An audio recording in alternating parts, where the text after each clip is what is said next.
যখন কোনো ছেলের একমাত্র ইনকাম সোর্স ইউটিউব হয়ে থাকে আর যদি তার ইউটিউব চ্যানেলটাই সাসপেন্ড হয়ে যায়, সমস্ত ইনকাম সোর্স বন্ধ হয়ে যায়, তাহলে তার অবস্থাটা কেমন হবে ভাবো।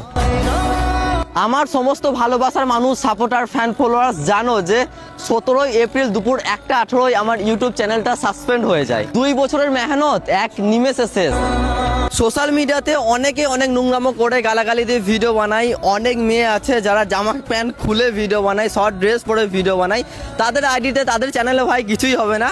আর তুমি যত ভদ্রভাবে থাকবে, যত ভালো ভিডিও বানাবে, যত ভালোভাবে কাজ করার চেষ্টা করবে, তত তোমারই ক্ষতি হবে। মানতে কষ্ট হলেও এটাই হচ্ছে কঠিন একটা বাস্তব কথা। আর আমার যখন মন খারাপ থাকে তখন আমি হাদিসটা বারবার পড়ি।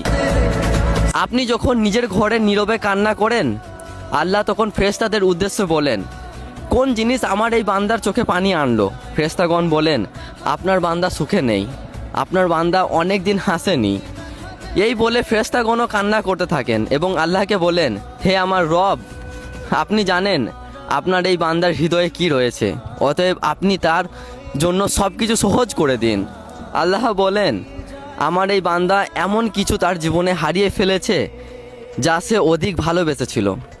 অতএব আল্লাহ বলেন, আমি শপথ করছি আমার বান্দা যা তার জীবন থেকে হারিয়েছে তার চেয়ে উত্তম জিনিস তাকে এনে দেব, যা দেখে দুনিয়া ও আখিরাতে সবাই বিস্মিত হবে।